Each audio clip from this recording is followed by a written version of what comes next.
congratulations, guys. Thank Love you. the show. Thank you Love so the much. pilot. Thank you. There's so much depth. I felt like I watched a full feature film in 45 minutes. Oh, for real? It was incredible. I mean, Good. I know the sort of feel. They want it to feel very cinematic. They want the whole series to feel very cinematic. So that's good that you said that. Yeah. I feel like this show is challenging a lot of conversations. You've got racial lines, you've got economic lines, you've got a lot of different conversations.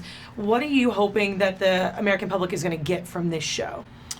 Just that, you know, all I'm looking for is to kind of set the stage and then do it in a way where we don't come off as preachy or overbearing, and just to let, you know, I hate when people say this, but let it wash over them, and then see what happens. You know, very rarely for me in this industry are you blessed to be on a show that does all that this show does.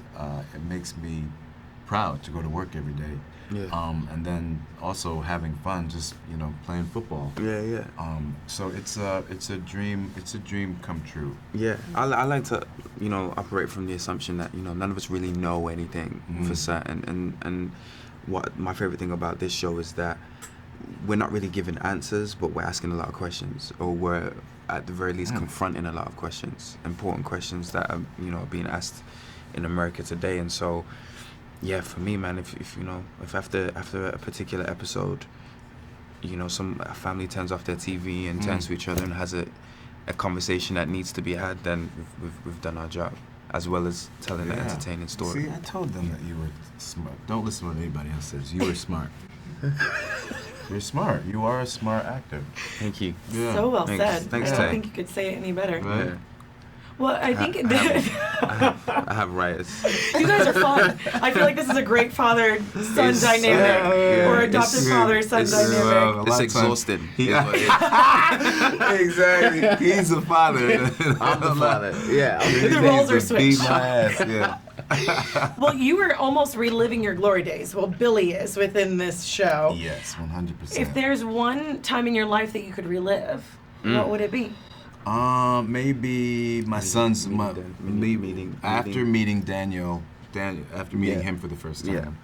That's number one. And then after that, probably the birth of my son. Oh, I love that. And you just wrote a children's book as well, a third one.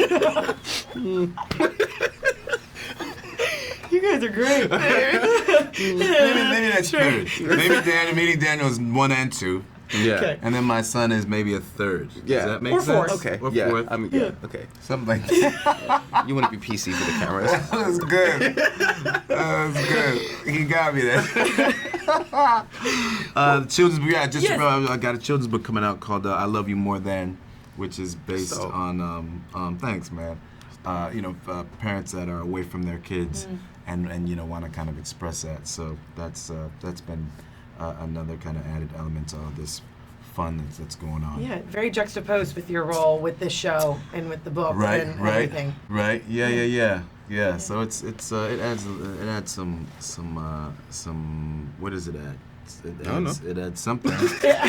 Creativity. Depth, There you go. There you what I mean? But it just you know what, it actually helps the layer of being a father. You know what I mean? When I come on set, that which is it's one of the first times I've played a father to this extent, and it's all right there, so it definitely helps. And you had an incredible story of just the coming to do the show and your audition story. Can you tell us about your audition and how this came about as well? Talk about fish out of water, right? Yeah, Right? it was. I was in London, where I live, and I've lived in London since I was 19, and I got a call from my agent about this untitled pilot about American football, and I was like, okay, because I'd never played it before, but I read it and immediately was like, whoa, this is amazing. So I prepped, I taped in London, didn't hear anything for 2 weeks, and it was, by that point I was like, okay, you know, time to let it go.